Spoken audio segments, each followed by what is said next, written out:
5 कोटी घ्या आणि गपचूप घरात बसा.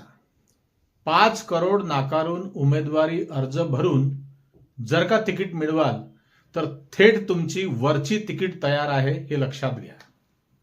अशा प्रकारे दरडावून आणि धमकावून ईडी सीबीआयची वाघनखं दाखवून विरोधी पक्षातील उमेदवारांना उमेदवारी अर्ज मागे घ्यायला लावणे आणि भाजपातील अशा प्रकारे चक्क 68 उमेदवारांना बिनविरोध निवडून आणण्याचा अगदी नवा कोरा फंडा भाजपने अगदी नव्याने लॉन्च केला आहे. मंडळी बघा, प्रामाणिकपणे निवडून येण्याची धमक संपली की सत्तेचा सुरा खुपसून कुणाला सहज संपवता येतं. सत्ता असली की सगळं काही मंडळी शक्य होतं. मग प्रतिस्पर्ध्यांचं रिंगण एकदा रिकामं झालं की सत्तेचं संपूर्ण अंगण मग आपल्याला मुक्तपणे खेळायला मोकळं होतं. मंडळी, ज्या महाराष्ट्राची महती तुम्हालाही ठाऊक आहे, या महाराष्ट्राची महती देशानेच नाही तर अख्ख्या जगाने पाहिली. त्या छत्रपती शिवरायांच्या महाराष्ट्राच्या मातीचा चिखल करून सत्तेची सत्तू चघळणारी भारतीय जनता पार्टी महायुतीच्या लोकशाहीचा गळा घोटायला लागली आहे. ही महायुती सरकार लोकशाहीचा गळा घोटायला लागली आहे. मुंबई समेत अनेक ठिकाणी महानगरपालिकांच्या निवडणुकांमध्ये जिंकण्यासाठी आपल्याकडे मुद्दे नाहीत. मग आता काय करायचं? कारण तुम्हाला माहिती आहे, यांना माहिती आहे आपण बेरोजगारांना बेजार केलं, आपण शेतकऱ्यांना हैराण केलं, आपण खून खराबा करणाऱ्यांना, भ्रष्टाचार करणाऱ्यांना, 70,000 कोटी रुपये वाल्यांना आपण या सर्वांना पक्षात घेतलं. अयोध्येचा राम रुसला, हिंदुत्वाची हवाई आता ओसरली बऱ्यापैकी. मतदार याद्यांचा घोळ जगजाहीर झाला. जगजाहीर. ईव्हीएम मशीनचा खेळ मीडियात गाजला, तुम्हाला ठाऊक आहे. महागाई आकाशाला भिडली. लोकांमध्ये आपली प्रतिमा अतिशय मलिन झाली. आता महानगरपालिकांवर सत्ता पुन्हा हवी आहे. मग करायचं काय? कुठला फंडा आणायचा? काय लॉन्च करायचं नवीन? युक्ती सुचली महाराजांना आणि मग बिनविरोध निवडून येण्यासाठी मैदान साफ करणं सुरू झालं. विधानसभा अध्यक्षापासून कोणते नार्वेकर तर जेवढे गावगुंड पक्षात भरले आहेत ते सर्व कामाला लागले. पैशाचा महापूर तर वाहतोच आहे, तुम्हाला ठाऊक आहे. सत्ताच आहे बाप्पा, काय पाहायचं. त्यातला एक थेंब म्हणजे 5 कोटी रुपये. विरोधी पक्षातील उमेदवारांना 5-5 कोटींची ऑफर देऊन मैदान अगदी स्वच्छ केलं, मोकळं केलं. आणि अशा प्रकारे आमचे नगरसेवक बिनविरोध निवडून आल्याच्या बातम्या मग स्वतःच यांनी पसरवल्या.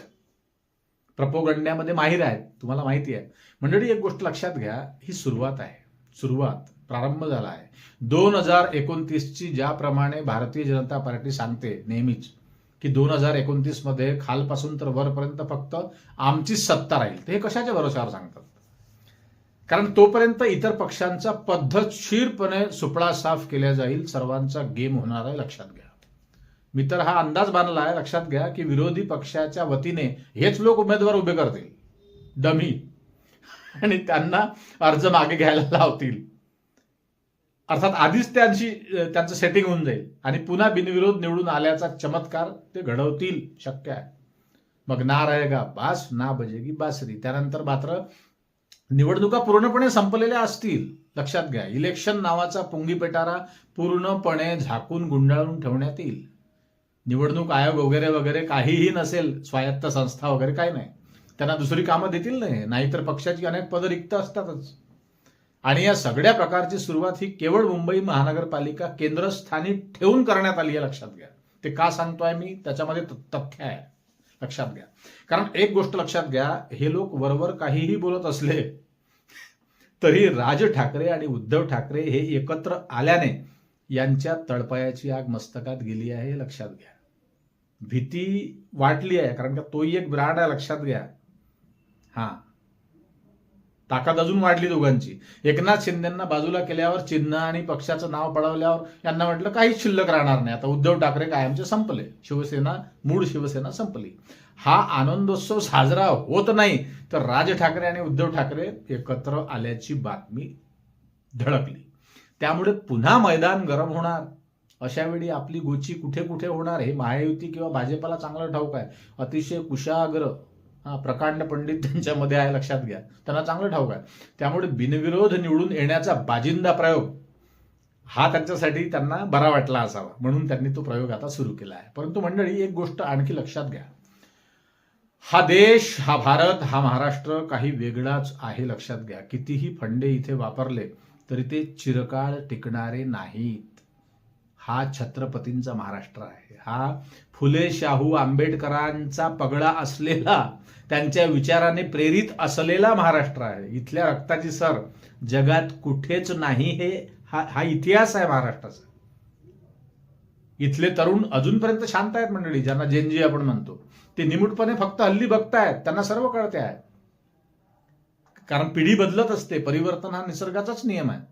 परंतु भारतीय जनता पक्षाने ज्या राजकीय संस्कृतीची वाट लावली आहे, ज्याप्रमाणे राजकीय क्षेत्र नाही तर राजकीय बाजारपेठ उभी केली आहे, सौदेबाजी सुरू केली आहे, त्याचा खडा ना खडा हिशोब एक दिवस भाजपाला चुकता करावा लागेल. हे चुकणार नाही, हे निश्चित आहे मंडळी. असो, आपल्याला नेमकं काय वाटतं ते कमेंटमध्ये नक्की काय आहे ते लिहा. यांचा असा बेजार कारभार तुम्हाला काय वाटतो ते नक्की लिहा मंडळी. तुमची प्रतिक्रिया, तुमचं मत आमच्यापर्यंत येणं अतिशय आवश्यक आहे. आणि एक गोष्ट लक्षात घ्या की तुम्हालाही ते कळतं, कारण कमेंट्स, आम्ही सगळ्या कमेंट्स तुमच्या वाचत असतो आवर्जून. तुम्ही अलीकडे तेही लिहिता की तुम्ही कुठून आमचा व्हिडिओ बघत आहात. आणि मीच नाही, मी मंडळी डेली दररोज सकाळी 9 ते 9:30 पासून मी जवळपास 1.5 ते 2 तास इतरांचेही चॅनल्स मी सर्च करत राहतो. मी त्याच्या खालच्या कमेंट्स वाचत राहतो की लोकांचं मत काय आहे नेमकं. आता 1-2 चॅनलवर ठीक आहे, कोणाच्या फेवरचं तुम्ही म्हणाल, किंवा मलाही तुम्ही बीजेपी विरोधी म्हणाल, किंवा काँग्रेसच्या फेवरचं किंवा शिवसेनेच्या फेवरचं, असं बिसं काही नाही आहे. हा नुसता भ्रम आहे. बीजेपी वाल्यांना असं जर का वाटत असेल की आमच्यासारखे युट्यूबर्स त्यांचे विरोधक आहे, नाही, काहीच नाही. पत्रकारांनी किंवा युट्यूबर्सनी किंवा विश्लेषकांनी हे जनतेच्या बाजूला राहिलं पाहिजे. आणि हे प्रामाणिकपणे काम करणारे लोक राहतातच. जनतेचा आवाज बनून आपण राहिलं पाहिजे. उद्या काँग्रेसची सत्ता येईल, शिवसेनेची सत्ता येईल, कोणाची सत्ता येईल, मग त्यांच्यावर ताशेरे ओढावे लागतील, कारण जनतेच्या भल्यासाठी करावं लागेल. त्याच्यामुळे कोणाचे विरोधक, कोणाचे समर्थक नाही. त्यामुळे मी काय करतो की अनेक चॅनल्सच्या खालच्या कमेंट्स वाचत राहतो. इव्हन टीव्ही चॅनल्सही असतील, ते अलीकडे युट्यूबवरती सगळं दिसतं आपल्याला, त्याच्या खालच्या कमेंट्स वाचतो मी. दररोज 15 ते 20 चॅनल्स मी सर्च करतो मंडळी.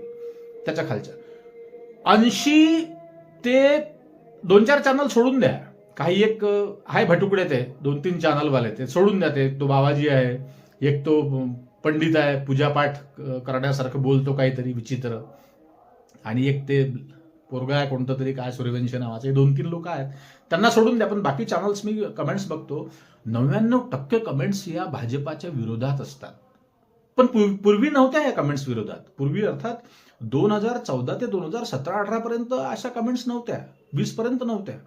या कोरोना काळानंतर आणि हा जो खेळ झाला, हा सरकार पळवा पडवी, चिन्ह पळवा पडवी, तेव्हापासून लोकांची मनं खरोखर बदलली आहे. तुम्ही देखील कमेंट्स वाचून बघा. कमेंट्सवरून आमच्या लक्षात येतं. म्हणून म्हणतो की तुम्ही कमेंट्स बिलकुल बिनधास्त करत जा. लांब लचक लिहिलं तरी काही हरकत नाही. आम्ही तुमच्या कमेंट्स सगळ्या वाचतो. आणि फक्त महाराष्ट्रातून कुठल्या परिसरातून तुम्ही बोलत आहात, त्यामुळे काय होतं मंडळी की तुम्ही कुठल्या भागातून बोलत आहात, त्यामुळे आम्ही किती भाग महाराष्ट्राचा व्यापला आहे ते आम्हाला कळतं. तर मंडळी, परखड बोलणं, स्पष्ट बोलणं इतकं सहज सोपं नाही. आमच्या जीवाला, आमच्या जीविताला धोका आहेच. कारण ज्या प्रकारे घटना घडताय सत्ता पक्षात, हे सत्ता यांची असल्यावरती जेव्हापासून बघतो आहोत आपण संबंध देशामध्ये, त्यामुळे आम्हालाही थोडी दहशत असतेच. शेवटी आमचंही कुटुंब आहेत, आम्ही माणसं आहोत तुमच्यासारखीच.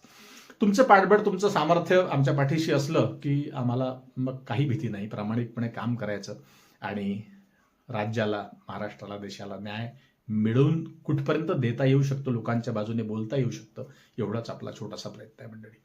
तर चॅनलवर आपल्या नवीन असाल तर सबस्क्राईब करायला विसरू नका आणि जास्तीत जास्त लोकांपर्यंत हा व्हिडिओ शेअर करा मंडळी. लाईक करायला विसरू नका. पुन्हा भेटू नवीन विषयावर बोलण्यासाठी, नव्या दिवशी नव्या दमानं. तोपर्यंत नमस्कार. जय हिंद, जय महाराष्ट्र.